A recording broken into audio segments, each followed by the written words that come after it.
fanavozana manontolon'ny lisym-pifidianana maro ny lesoka inona ny tsara ho fantatra.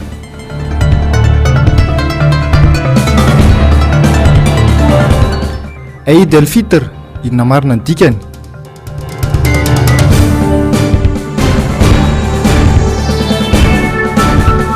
Antsohy ambanja ampahandalina maro ny mampikolay ny mpampiasany lalana.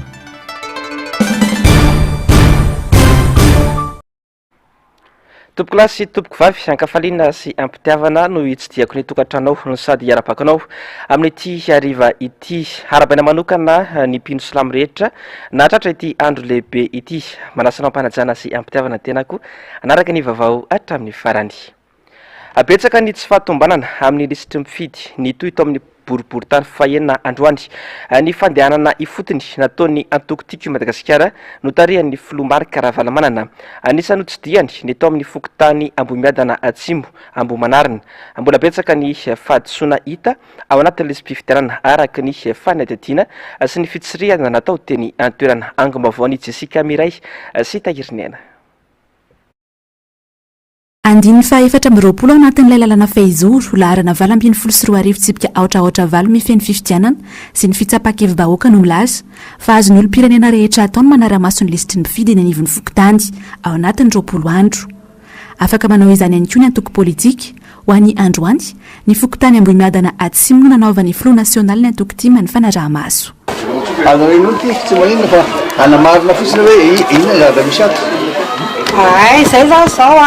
dia manao ny asanay araka ny baiko fanjakana mivoa zay amin'ny valo maraina dia mity zay amin'ny 4 hariva ny fokotany rehetrarehetra dia miantso ny olona rehetra tsy akanavaka zany zay na avy amin'iza na avy amin'iza mijery manamarina ny lisym-pifidianana dia ato zay fa misy ramosetono dia manamarina ny lisym-pifidianana izy dia mity zany zay amin'ny 4 hariva. Voalohany zava-lehibe misy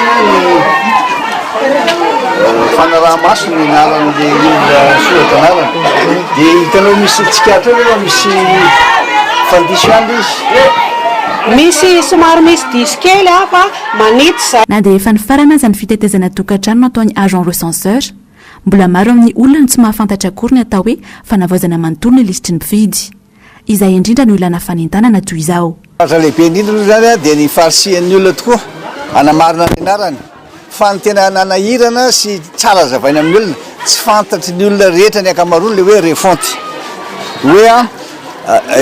manomboka izao dia tsy maintsy misoratra anarana daholo ny olona na dia efa mpifidy teo aloha ary le refonty zany tsy fantatry ny olona. Ny atao hoe refonty dia tapitra ao anatin'ny 10 taona ny anaranao anatin'ilay lisym-pifidianana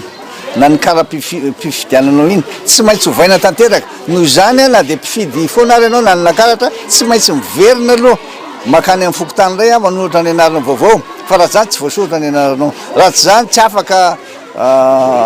azo an'ilay kara-pifidianana mihitsy ianao zay ny atao hoe refonty averina tanteraka fa navoizana tanteraka ka na dia efa nanana ny kara-pifidianana hatramin'izay ary dia tsy maintsy milaza fa hoe tonga ho isoratanarana zay ny nanaovana n'iny le hoe CDRE le olona mitety fokotany reny dia eo an'izay ny fanjevo le izy ny fametsina dia ao koa moa zany ny sasany misy manararoatra koa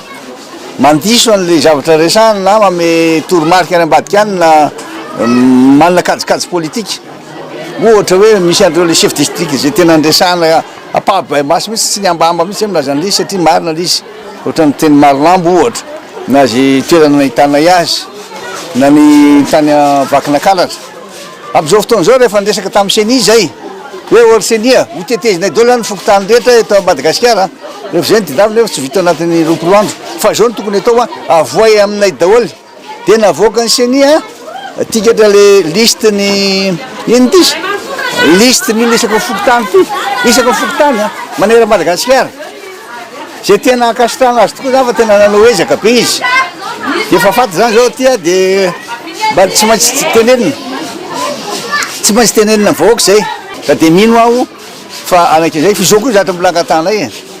mbola mangataka ny seni any zay mba hanaovana audity satria tsy logika ary tsy normal mihitsy zany hoe tany Amerika Sina ohatra olona tsy mipetraka ao nefa voasoratra ao avy amin'ny informatika mahatonga an'io. Tao anatin'ny 5 andro nanaovan'ny filoha nasionaly ny antoko tima fandehanana ifotony manara-maso ny fifidianana betsaka ny lesoka hita sy tsy fahatomombanana mikasika ny lisitry ny mpifidy indrindra ny fahadisoana voarakitra ao anatin'ny lisitra etsaka ao anatin'ny folo enina ny diso amin'ny folo efatra sy zany marina no zany rehefa misy an'ity hitantsika navana azy fa ny malagasy maika be manao azy maika izy satria tena anatin'ny fahasahiranana izy ty ala zao fahasahiranana zao tsy maintsy misy fifidianana fa zay matahotra nao ary zay tena akasitrahana indrindra ny olona zay tena vonina iasa iaraka tsy hijanona eo fa itoy manerana ny nosy sy ny fanaraha-maso ny lisitry ny mpifidy ataony antoko tim adidy amin'ny maha olo-pirenena fa adidy ihany koa amin'ny mahantoko politika azy fokotany Atanjombe avaratra mbola lesoka ihany koa verymantsy ny kahie-pokotany nandritra ny fitsidiany sy ny mafambaoaka ny Madagasikara voafidy tao amin'ny boribory tany fahenina taoriny teo Ambomiadana Jessica Miray sy Taherinena Atrany tafiditra ao anatin'ny boribory tany fahenina ihany no misy ny fokotany Antanjombe tsy tratranay teto ny sefy fokotany sy ny lefiny fa ny solotenany seniny no andray olona malaindaina amin'ny fisoratana anarana sy ny fanaraha-maso ny lisitry mpifidy ny mponeto zara raha misy iray isan'andro misy ihany koa anefa ny tsy fahatomombanana eo amin'ny lisitra toy ny olona efa manana sotro saingy tsy tafiditra ao anatiny nahitana tranga hafa kely ihany koa tato amin'ity fokotany ity firy zany zao ny anomalie efa hitanareo firy eo misy kahie anankiray any a zay tsy hitako na le kahie hoe lasa izy le kahie na lasa izy tsy ampiananao zany satria fokotany moa zay vahoaka nentina de amin'ny fiaraha-miasana hita fokotany moa de mipetraka eo le taratasy io fa de gasy zay satria efa nisy kahie anankiray ohatrany ity men'ny président ako za moa sy tena senita de misy anankiray ohatrany ity efa nasiko anaran'olona hoe tsy tavita tanatiny ity izy to anatin'le misy bibianina zany misy efatra angamba ny voaraiko tao tanatin'izay kahie zay de napagaganako vo ny raha président fokotany nandeha nakaninala kely vidy zavatra miverina avany ako tamin'ny folo sasany tompoko sitrako le kahie anisan'ny nahitana lesoko izao araky ny fitarenana voarainay ny tao amin'ny fokotany ambody vonikely boribory tany fahenina atrany misy fianakaviana iray manontolo sy voasoratra nefa nahazo ny soritra de manana lista tena maromaro izy ny tsy mahay manisany tsy tafiditra anatin'ny lisy mpifidianana ary ny tena nampalahelo ana za chef secteur enina ny ao anatin'ny tokantrano misy anaty tompoko tsisy tafiditra ny zanako sy ny vady aman-janany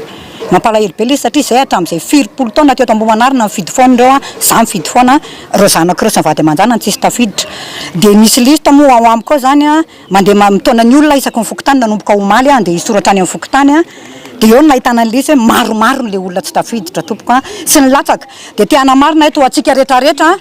vahoaka ny Ambohimanarina manerana ny Lalamanga aza faly fotsiny mijery hoe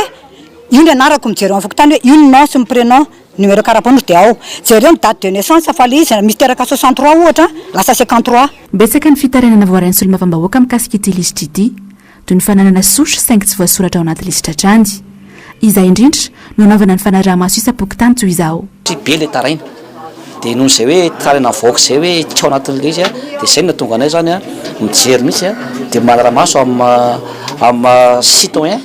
responsable olo-pirenena tompona andraikitra zany de mijery ny hava misy de mba manoro zany ny olona de misotranao ny teny iarkitsipo zany ny zava-misy zay tokony arenina misy maro misy zary ia député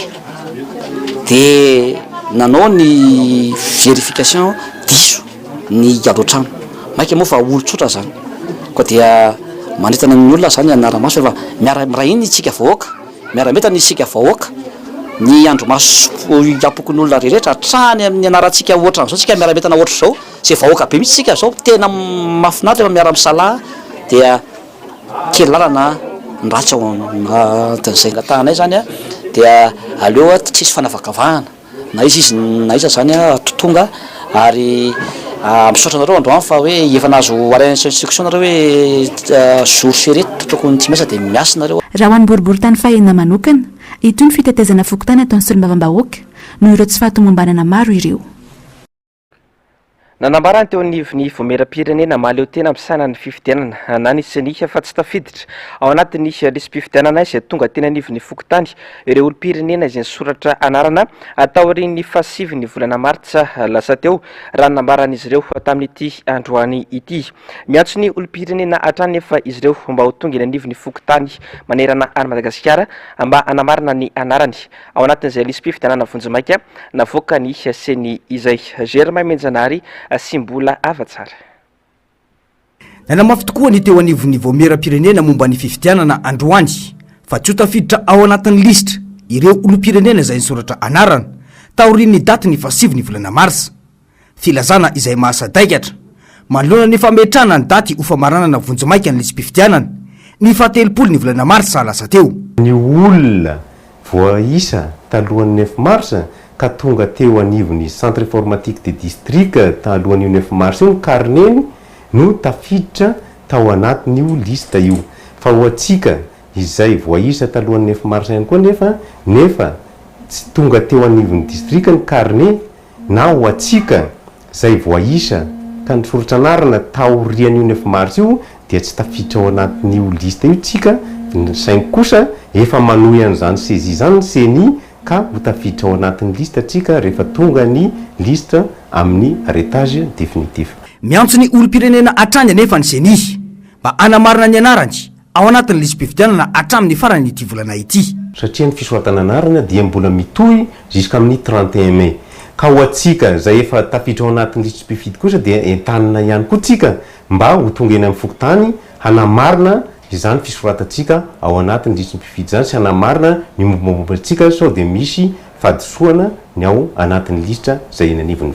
mazava ho azy fa tsy afaka ny anamarina ny anarany velivelitsy ireo olona izay tsy tafiditra ao anatin'ny lisam-pifidianana taoriny ny 7 volana marsa io mazava mantsy fa efa famaranana ofisialy aorin'izao fanitsina sy ny fanamarinana ataony olom-pirenena ao anatin'ny lisam-pifidianana izao raha ireny fanadadiana maro naraintsika teto amin'ny IBS ireny dia betsaka ny lesoka hita amin'ity fanavaozana manontolo ny lisitra mifidy ataony seny ity atao anatin'ity fanadadiana manaraka ity ary nitondrana amintsika landanina kokoa mikasika ireo lesoka ireo angom-baovao sy fanadadiana nataony Jessica Miray sy Tahirinena. Betsaka ny lesoka hita mikasika ny lisam-pifidianana voalohany ny fahadisoany andindiny olona iray izany hoe na diso ny anarana na ny datina hadirahana na ny trano fonenana ohatra misy mihitsy aza ny tsy voasoratra anarana anaty lisam-pifidianana na efa nahazo ny sosomanga avy amin'ny agent recenseur azy rehefa nanontaniana ny seny mikasika ity farany dia toy izao ny fanazavany iza rehetra ny soratra anarana taorian'ny 7 volana marsa dia tsy mbola voasoratra tao anaty lisam-pifidianana izay tsy mitombona ihany satria nisy tamin'ny nanaovana efa nadiadiana no efa nahazo ilay sosa ny volana novambra araka ny daty ao anatin'ny sosa trany anisan'ny lesoka goavana hita amin'ity fanavaozana manontolo ny lisam-pifidianana ity ihany koa ny fahakelezany tany mpifidy raha ny antotanisa voaray omaly izao manodidina ny 3:7 sy 9:7 tapitrisany voasoratra anarana tsy misy afa-tsy ny raika amin'ny fidipolo fa 5:20 isan-jato amin'ny tokony ho mpifidy ireo ambany dia ambany ity raha oharina amin'ny lisitry ny fidy teo aloha nandritra ny fifidianana filohampirenena ny taona 2024 izao nahatratra 7:9 sy 3 sy 9 tapitrisa ny isan'ny mpifidy ny taona 2024 nahatratra 4:3 sy 7 sy 7 tapitrisa ny mpifidy voasoratra anarana ny tanjona napetraky ny senia nefa tamin'ity fanavaozana manontolo ny lisitry ny mpifidy ity atratra mpifidy hatramin'ny 3 tapitrisa izy raha teo izay nilaza fa nisy mpifidy 3 tapitrisa nandritra ny fanaovana kopis kara-panondro vahobe na ny jugement supplétif raha atao araka izany ny gady tokony manodidina ny 4 tapitrisa ny mpifidy eto Madagasikara raha araka ny fanisana nataony Instat ihany koa ny taona 2024 tao anatin'ny RGPH 3 manodidina ny 3 sy 9 sy 3 sy 3 tapitrisa ny olona tokony afaka mifidy izany hoe mihoatra ny 20 taona raika amin'ny 10 fa 5,900 eto Madagasikara enina tapitrisa be izao araka izany elanelana raha io isan'ny mpifidy navoaka ny seny farany omaly no ampitahina amin'ny tokony ho isan'ny mpifidy eto Madagasikara io olana voalohana teraky ny fahalatsahany isan'ny mpifidy ny fahamarinany toerana izay kandida ho lany eo izany hoe tsy anana legitimité izay ho lany eo olana manaraka tsikaritra amin'ny fanavaozana manontolo ny isan'ny mpifidy ity ihany koa ny fahalatsahany isan'ny mpifidy voasoratra anarana eto afovoantany toy ny eto Analamanga ohatra izay manodidina 2,7 isan-jato ho an'ny Vakinakaratra izay manodidina 1,5 isan-jato raha ho an'ny faritra hafa nefa tafiakatra hatramin'ny 7,20 isan-jato izao Anosy Beanal 2,20 isan-jato kosa ny faritra Sofia antony azy eritreretina ve izany fandralina na ny révision annuelle de la liste électorale ihany no ampiasainy seni any amin'ny faritra izany hoe ny lisitra teo aloha ihany no ampiasainy ampidirina amin'ny lisitra vaovao io ilay antsoina hoe inscription d'office izay tsy manara-dalàna satria tsy izay no tokony ho fomba fiasa amin'ny fanavaozana manontolo ny lisitry ny mpifidy izay atao isaky ny folo-taona anisan'ny tsikaritra ihany koa ny tsy fahatongavan'ny karnena naovan'ny CLRE fanadihadiny izany hoe misy amin'ny karnena ilay ny agent recenseur no tsy tafavereny amin'ny fokotany hatramin'izao raha ny antony voaray hatreto araka ny loharanom-baovaonay dia noho ny tsy fahazahoan'izy ireo ny karamany no antony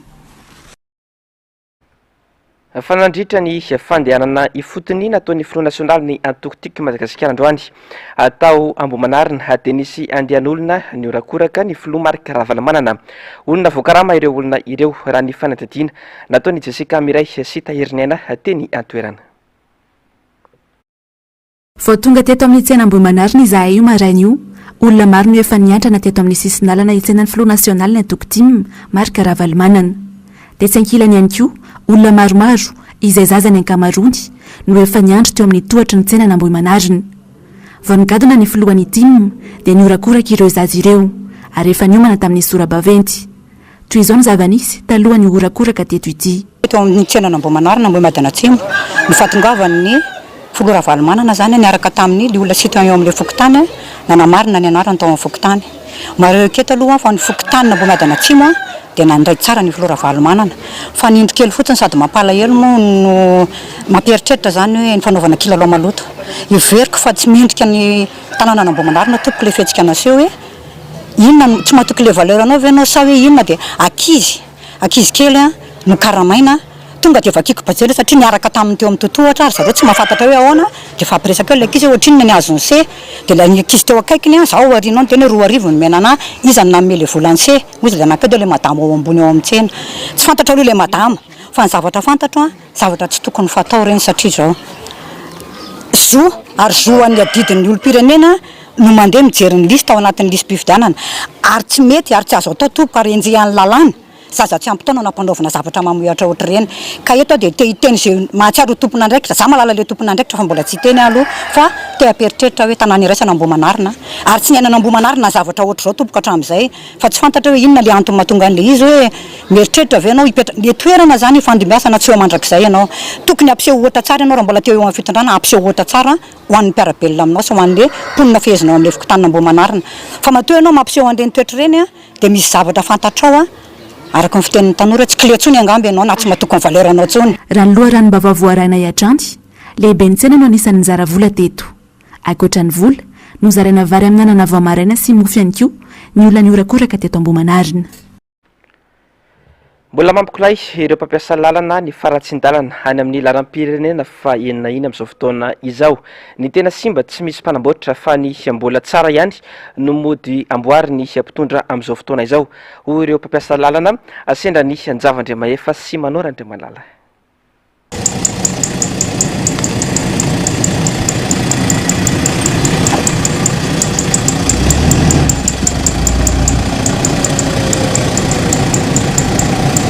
RN6 ilay lalam-pirenena efa nanaovana antso avy teto amin'ny MBS foana ary efa nitaraina an'ireo mpampiasa lalana nandritra ny taona maro izao hitantsika amin'ny sary izao manomboka eo Antsohihy be fotaka hatrany Ambanja ampahandalana maro no simba tanteraka tsy misy afantarana azy intsony hoe lalam-pirenena lalan-drany Madagasikara ny ity andalovana ity fotaka lavaka ary secondaire tanteraka no andehanana ty lalan'ity zany dia tena mampijalanay camionnaire mihitsy izy ity fa tokony mba ho jeren'ny fanjakana lalana tokony raha ambanja Antsohihy zao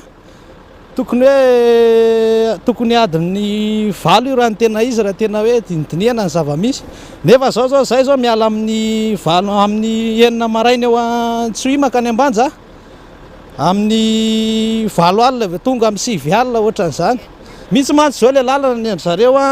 le lalana efa vita indray no andeha hopitehana dia averina amboarina tsy aloha hoe raha anao an'izay lalana efa vita zay no hopitehana tsy aloha no tomba le sarosarotra tony no amboarina mijaly ny mpampiasa lalana asahirana voatavavoaka amin'itony lavaka be mandre fotaka itony misy amin'ireo fiarabe mpitatitr'entana no taraiky matetika ary matory ety an-dalana asimba ny fiara asimba ny entana tanterina ary ny tsy fandriam-pahale manamanginy fotsiny. Le problème zany a eo amin'le resaka transport mihitsy zany moa hitanareo konkoa le resaka amin'ny lalana fa misy le mamaky vodivata sy mamaky an'le kesy reny ohatr'izany zao ny entana be deabe zao efa be deabe zao ny tôbila zao a voan'ireny dalo reny ny entana amin'io rehefa ohatra hoe voatabia reny karoty sy ny hany reny mora simba le izy nefa entretien tsy andany nefa le karama koa efa tsy de misy tsony zao nefa tsy maintsy atao le transport tokony mba jeren'le fanjakana ihany zany le lalana ety ny tena mariny. Ambola amin'izany na okobaka mava araka izany aloha ny fampanantenana nataon'ny mpitondra mikasika ny fanamboarana itony lalam-pirenena amampiteny ny mona itony. Antoka iray mampandeha ary mampiodana ny toe-karen'i Madagasikara nefa ny lalam-pirenena ary sehatra maro no miankin-doha amin'izany. Antononay mampidangana io vidim-pianana io isan'andro ihany koa satria sahirana amin'ny fahamoam-bokatra ny tatsasy ny mpitatitra aka voatery mampiakatra ny vidin'entana ilaina amin'ny andavanandro. Tsara ny manamarika afa tamin'ny fitondran'ny Filomary Karavalomanana no nisy fanamboarana farany ity lalam-pirenena fa enina ity. Tsy nisy fikojakojana intsony izany sy ataorian'ny fanonganam-panjakana nataon'izao fitondrana izao tamin'ny taona 2024. Vaovaon'ny finoana fety iray anisan'ny ankalazan'ny mpino silamo ny androandroany antsoina hoe Eid el-Fitr. Inona marina ary no atao sy mariana mandritra izay andro lehibe izay nanantona fianakaviana sy moske iray ny mpanao gazetinay nanadiady mikasika izay andro lehibe ho an'ny mpino silamo izay angom-baovao sy fanadihadiana nataony Jessica Miray Sity Tahirinena. Eid el-Fitr raha dika tsotsotra amin'ny teny malagasy dia hoe fety ny fisakafoana entina hanamariana ny famaranana ny iray volan'ny Ramadana izy ity ho an'ny mpino silamo maneran-tany. Taorian'le fifadikanana nandritra ny iray volana tamin'ity taona ity moa izy 20 andro satria miangina amin'ny calendrier islamika dia 20 andro izy tamin'ity dia ny sakafo ny ala tamin'ilay fifadikanana nandritra ny iray volana zay dia fety ny fisakafoana no antsoina ny Eid el-Fitr. Fanaovana sakafo fiarahana amin'ny faly amin'ny fianakaviana no anisan'ny anamariana ny mpino silamo ny Eid el-Fitr. Mandritra ny alina manontolo izy ireo no mikarakara sakafo izay fampizarana ny ampitso. Ny tontolo andro mpino musulmana rehefa Eid tahaka zao dia mifo maraina izy mandeha mamonjy vavaka eny amin'ny moské zany amin'ny efitra maraina ino obligatoire ho an'olona rehetrarehetra dia izy manomana ny andeha hivavaka iraisana eny an-kalamanjana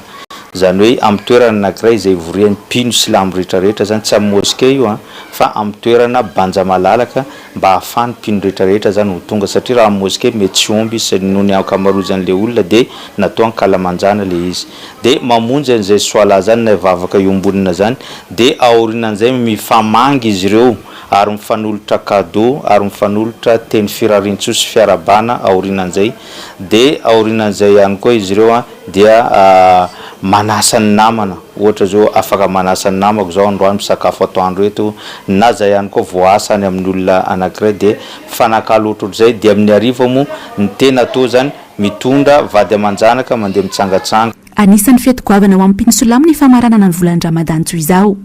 Fety roa ny tena manamarika ny finoana silamo, ny Eid el-Fitr, fety ny fisakafoana sy ny Eid el-Adha, fety ny sorona. Manomboka androany araka izany tapitra ny fifehezan-tena ataon'ny mpino silamo rehetra nandritra ny iray volana toy ny rano sy ny sakafo. Fa ny fitakiana fampakarana karama sy ny fampitsarana ny tsindry atao amin'izy ireo izay no tena antony ny fiainana teo amin'ireo mpikambana eo anivon'ny syndicat ny administrateur civil na ny sinada tamin'ity androany ity. Efa tamin'ny taona 2024 no efa nanaovan'izy ireo izao fitakiana izao raha ny fanazavana nahitana ireo solotena avy amin'ireo assistant sy adjoint d'administration moa ity fiainana androany ity. Tena toerana Germain Menjanary sy mbola avatsara. Ny aiky ny sinady na ny syndican'ireo administrateur civil fa tena misy tokoa ireo délégué mpanjakana tafiditra anatina raharaha kolikoly toy ny alatromby eto amin'ny firenena. Tsy ndrehetra nefa no manao izany hoy ny fanazavana nanamafy ny filohan'ny syndicat fa misy fitsabana andraikitra ataon'ireo olom-bofidy sasany. Miantso ny fampitsarana ny tsindry atao amin'izy ireo ihany koa ireto mpiasa mpanjakana sy ny solotena mpanjakana ireto. Capitino reto, l'invocazione reto. Sai che ne lose? Martello, buona marmona, tsy ampy anodinana ny fiainana intsony tamin'ny karama ary efa nisy ihany koa ny fitakinana tao mifanaraka amin'izany tamin'ny taona 2024 saingy tsy mbola nisy ny valy hatramin'izao. Familia raha ny anaty fokoa sy tokony zao tamin'ny karanao azy zao zava-piainana fa misy ny mpanao solia dia misy ny manapa-kevitra anatin'izay dia problema dia tapahotsara ny todikapo manokeko fa ianao koa mpapetrapanjakana dia mpatsinjoko mpapetrapanjakana isika koa tsisika rehetra koa ny tafa maharary ny framma namasika le nomapentozatatsika manvola takisika fa raha filoam-pirenena vonona mpamoso Madagasikara dia mananja mpapetrapanjakana manomboka ny moana. Nanome lesona ho an'ny mpanao politika sy ny olom-boafidy sasany izy ireo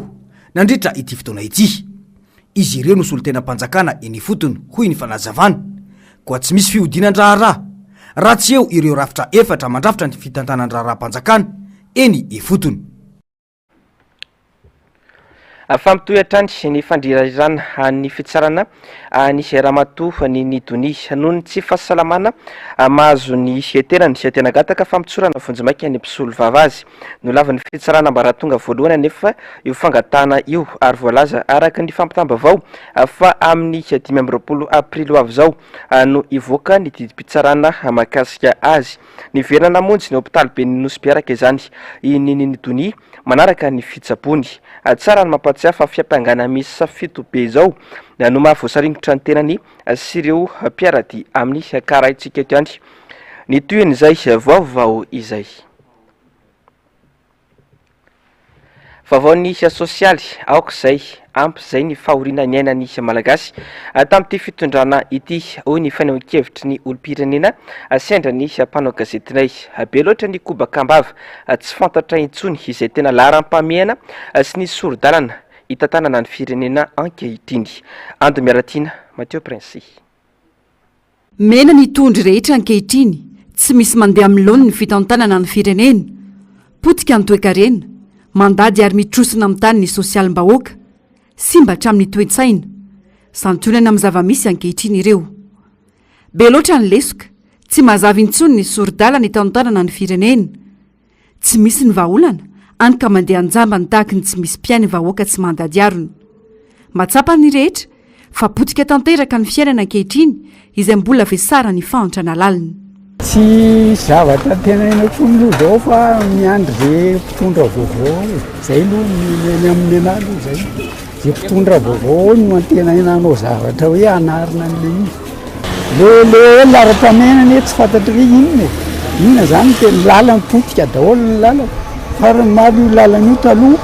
misy faharatsiny ihany fa zao tena potika daholo. Mbola tsisy ohatr'ity na tsisy ohatr'ity hatramin'izay amin'le resaka nombana vidim-piainana zany amin'le varo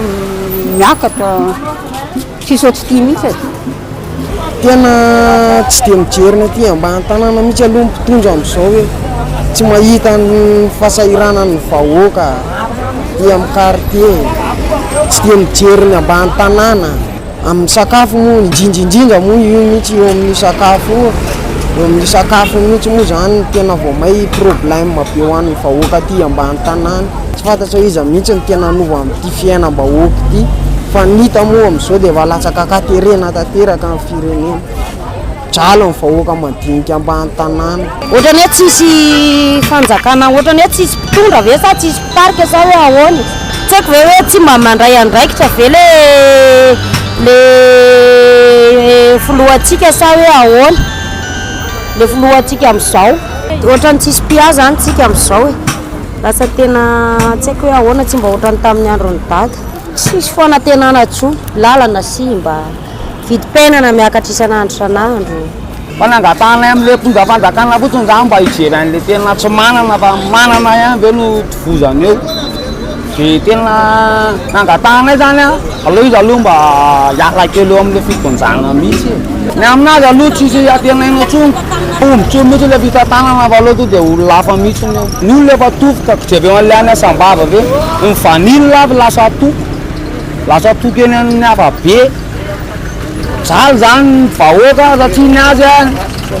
azy any ny ambony eo 5 taona latsaka teo amin'ny fitantanana tsy manana vaolana amin'ny olana menjady amin'ny vahoaka malagasy ny mpitondra fanjakana. Lasa politika nivony afo sisa no atao. Mitady ny fomba rehetra hanodinana saim-bahoaka amin'ny resaka tsy misy fototra, lainga sy fitaka, saingy efa tonga saina ny maro ankehitriny. Tofoka sy leo ny fitantanana tsy mahomby. Miandrandra fiovana sy fanovana ny rehetra amin'ny alalan'ny fividianana ho avy eo ka metraka olona afaka narina izao fiainan'izao ka merin'izany amin'ny laoniny indray. Vaovao ny trangam-piarahamonina sy fahasalamana, misy mivarotra atsinjarany eny an-tsena sy anaty tambazotra tserasera Facebook ny Plumpy Nuit sy ny Plumpy Sup. Fanampin-tsakafo misy fanafody natokana ho an'ny ankizy, atratra ny tsy fanjary-tsakafo izy ireny. Ny mpitsabo ihany no afaka manome izany ho an'ireo tokony izay sitraka izany. Voarara araka izany ny fivarotana izany ary ahina mety hiteraka fikorontanana ara-pahasalamana na aretina hafa amin'ny olona salama kanefa dia mihinana izany. Mila mitandrina araka izany rehetra, indrindra ny ray aman-dreny malona ny fiparitahan'ny Plumpy amin'izao fotoana izao. Ando Miaratiana sy Mathieu Prince. Eny amin'ny faritra Iva, miafina any anaty tanàna matetika no ahitana ny varotra Plumpy amin'ny atsinjarany na irony fanampin-tsakafo omena ny zazalatsaka ny 5 taona tratra ny tsy fanjary-tsakafo irony. Efa isoran'ireo mpivarotra anaty fonosana izany ka midy ny atsinjarany manomboka amin'ny 100 ariary ary 150 ariary ny iray fonosana. Miparitaka any anaty tambazotra an-tserasera ihany koa izany ary maro mpitady. Any aty aminay aloha le ohatra mpivarotra lany daty reny misy an'le izy fa tsy ampitony le izy fa le efa fetafetaina ao anaty le sio kely eny amin'ny any reny misy mivarotra. Efa le ao anaty sio zany le eny dia le atao amin'ny sase kely amidy an'ny ankizy ary zato. Tsy ho an'ny kanim-poana ho an'izay te hihinana azy anefa ny Plumpy. Natokana ho an'ny zaza tratry ny tsy fanjary-tsakafo mitarasoka sy mahery vaika ihany. Misy ny tondro afana mamahitra ireo zaza tokony sitraka izany ary tsy misy afa-tsy ny mpitsabo irery ihany no afaka manome ny Plumpy.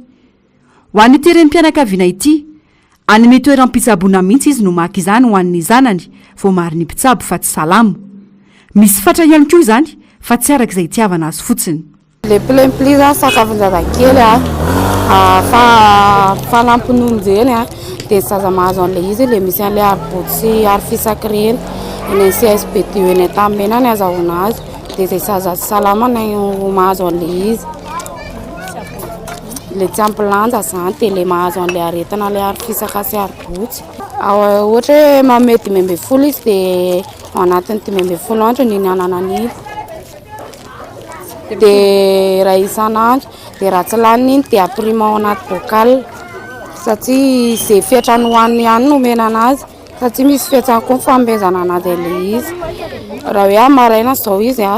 dia raha hoe mbola mampinono manome anazy dia omena nono aloha izy dia afa mamanono anazy dia manasa tanana dia sasana ny tanany dia omena anazy iny dia omena rano izy dia asiana siramamy kely ilay rano. Ohatrany hoe koba amin'ny paoziny fa fangaro mitady misy fanafody le hoe tsapoina ilay zazakely izany. Tsy eto Antananarivo ihany fa faritra maro no efa nahazo fampitandremana ny amin'ny fivarotana ity fanampin-tsakafo natokana ho an'ny zaza ity toy ny tao Matsiatrambony, Atsimo Andrefana, Iorombe sy ny maro hafa. Mazava nefa ny lalàna mifehy ny fampiasana ny Plumpy fa tsy azo amidy ary voarara ny lalàna izany. Efa misoratra amin'ny fonosana raha teo izany. Fanomezana maimam-poana avy amin'ireo mpamatsy vola ny Plumpy. Andraisana an-tanan'ireo zaza enim-bolana hatramin'ny 9 volana tratra ny karazana tsy fanjary-tsakafo. Mila mitandrina ny rehetra manoloana ny fiparitahan'ny Plumpy. Mety hiteraka fikorontanana ara-pahasalamana ho an'ny olona salama kanefa mihinana azy. Isy ny fepetra raisina ho an'ireo izay tratra mbola manohy ny fivarotan'izany. Vaovao ny fahasalamana izay hatrany zazalatsaka ny herintaona 3 hetsy mahery no tsy vita vaksiny eto Madagasikara raha ny tatitra nataon'ny UNICEF tranga izay maneho fahatandindomindoza ny fahasalaman'ny zaza amin'izao fotoana izao. Mora andairany aretina tsy ampy hery fiarovana ny zaza tsy vita vaksiny ka ilana ezaka avy amin'ny rehetra ny fampisitrahana izany. Ando Miaratiana sy Mathieu Prince. Ambany tahany fanaovam-baksiny eto Madagasikara raha ny salanisana voaka ny sampandrarany firenena mitiambana misahana ny ankizy na ny UNICEF. izay milaza fa misy zazalatsaka ny herintaona misy 3 hetsy tsy vita vaksiny eto amintsika. Mazava ny politika nasionaly ny zaza voateraka hatramin'ny faha 9 volana dia tokony ho atao vaksiny avokoa. Maro amin'ny ray aman-dreny anefa no manao ambany zavatra izany no ny fiparitahan'ny tsao samihafa eny anivon'ny fiarahamonina momba ny vaksiny. Amin'izao fotoana izao moa dia maro ny karazana tsao mahakasika amin'ny resaka vaksiny zany a noho ny firoborobon'ny ataontsika hoe réseaux sociaux zany a dia maro ny olona lasa miaotra zany amin'ilay fitondranan'ny zaza atao vaksiny dia miavitsy zany ireo ny olona manatona toeram-pitsaboana fa misy ihany nefa ndreo ray aman-dreny resy lahatra ihany amin'ny fanaovana vaksiny. Karazana fanafody mampitombo ny hery fiarovana ho an'ny vatana ary miaro amin'ireo karazana aretina maro toy ny lefakozatra, raboka, hepatite B, kitrotro, nendrambolavo sy bonimbony ny vaksiny. Misy mahasamihafa azy ny olona vita vaksiny sy ny tsy vita. Ho an'ny olona vita vaksiny zany efa ao le hery fiarovana dia vao tonga le aretina dia tonga dia miasa iny hery fiarovana iny zany. Fa ny olona tsy vita vaksiny amin'ny fotoana ifanenany amin'ilay microbe iny vao mamorona ny vatana nefa ny vatana mety tsy havita mamorona an'izay indrindra fa ny olona ohatra hoe manao immunodéprimé moa izy izay manao immunodépression reny zany ohatra hoe ho an'ny olona kahana VIH/SIDA reny somary sarosarotsa kokoa famoronana hery fiarovana zany somary elaela kokoa dia amin'ireny zany ohatra hoe tena vetivetika le aretina dia efa mivory miaratsy zany.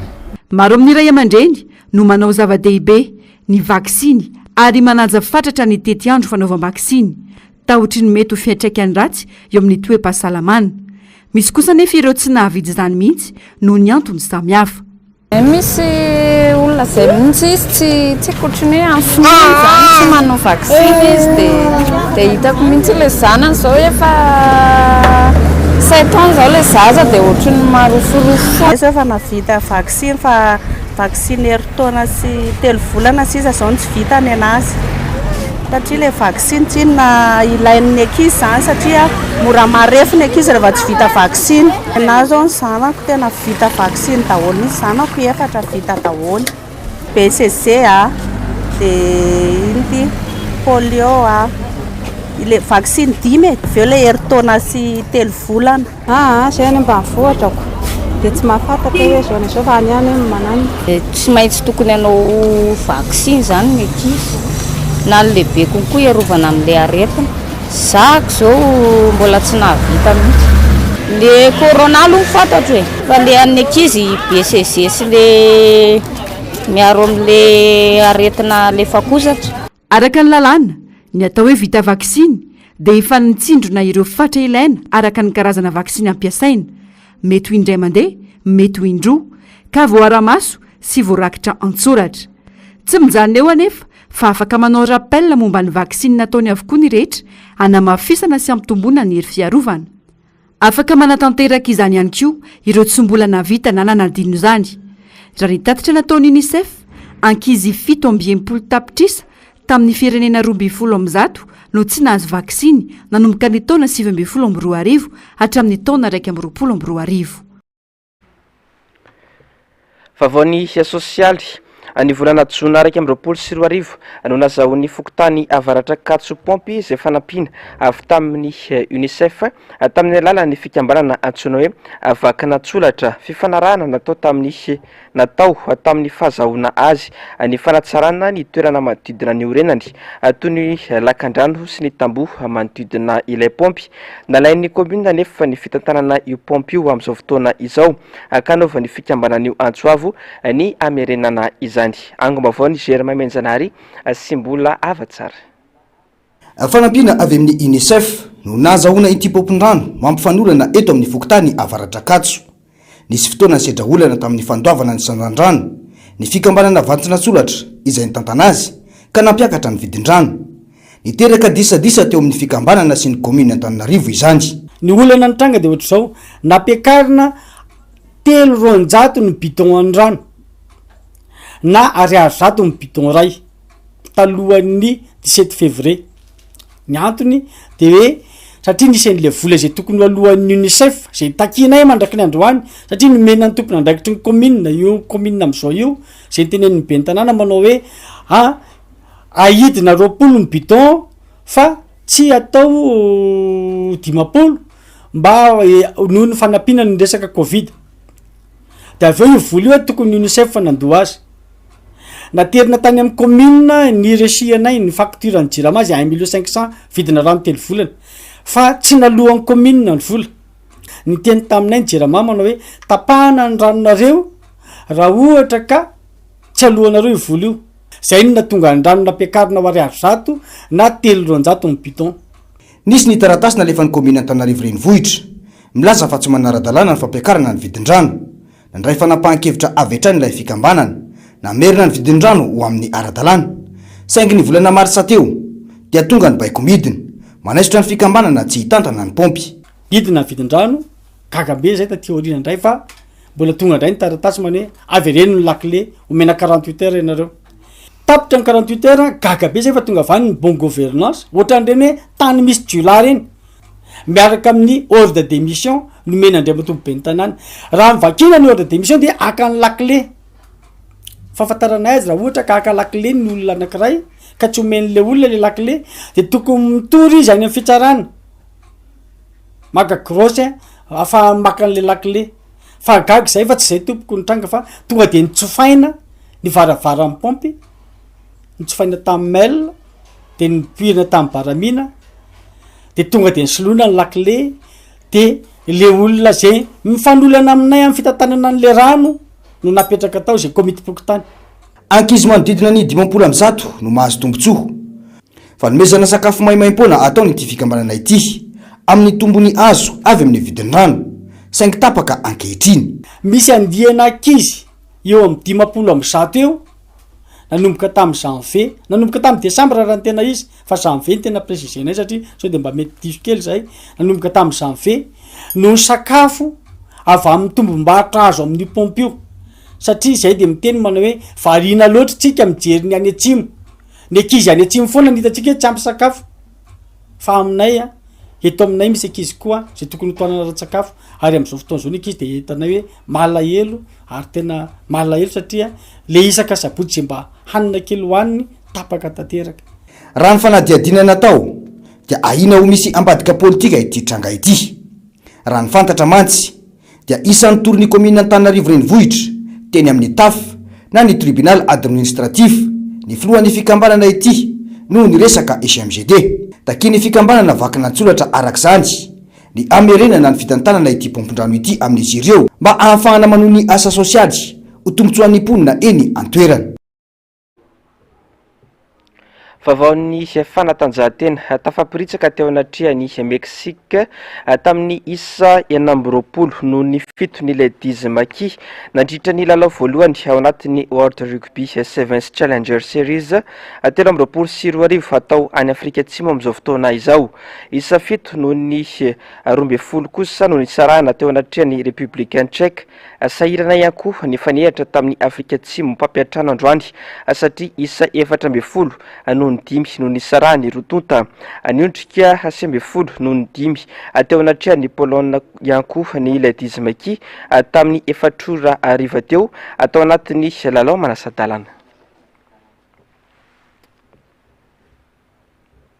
Amaranantsika ny vavao amin'ity ariva ity na manao izay ho afany aza ireo firenendehibe sy ny firenena afrikanina maro ary ny vondrona isan-karazany miantsony anatsarana ny ady ao Soudan tsy tantaratra izany androany zoma andro famaranana ny iray volany Ramadany kanefa ny mponina Soudanais dia mandala ny finoana silamo avokoa. Avitra Sondabe sy Andry Rakoto Malala.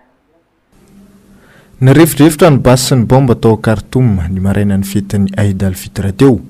Andro lehibe eo amin'ny finoana silamo manamarika ny fiafaran'ny Ramadan izay nandrasan'ny firenena mikambana fitsarana ho an'ny sivily ao anatin'ny ady mivaivay misy ao Soudan. Hatramin'ny 12 aprily nanombohan'ny ady teo amin'ny miaramila Soudanais sy ny milisy FSR tarihan'ny General Mohamed Hamdan Daglo tsy miova ny zavatra eny fa vao miposaka ny masoandro fanafiana nabakabaka sy basy mirefitrefitra no iainana ho ireo Soudanais mijoro vavolombelona. Raha ny zava-misy anefa dia ny FSR mihitsy no nanambara. ny fifanarahana izy ireo momba ny fampitsarana 27 orany ady mba nomezana fitsaharana ho an'ireo Sodane anatanteraka ny Eid Mubarak. Ho malalaka misy dia niamafy ny fifandraisana ara-diplomatika eo amin'ny firenena manakaiky ny Soudan ny vondrona iraisam-pirenena amin'ny alalan'ny sekretera jeneraliny Antonio Guterres sy ny sekretera-panjakana Amerikanina Antonio Blinken mangataka ny anatsarana ny ady. Nandritra izay eninandro nisiany ny ady izay tafiakatra efajato ireo namony ainy araka ny tatitra ny fikambanana iraisam-pirenena momba ny fahasalamana. Maro amin'ireo mponina ao andrenivohitra Soudan ihany koa amin'izao fotoana izao no tsy misitraka rano sy jiro noho ny fahasamban'ny fotodrafitrasa maro samihafa. dia zay koa ry tompoko lahy sy tompoko vavy netiko manakatona tanteraka ny fotoanan'ny fampalalam-bavao tamin'ity androany ity isoraka ianao nanaraka izany hatramin'ny farany ataka ny mazatra ny fandarana ao anamarina sy ny Global News no fandarana arainao aorin' izao fotoanan'ny fampalalam-bavao izao aorin' izay kosa noronan tsara indray amin'seho mitondra lohateny hoe Ismail veloma tompoko.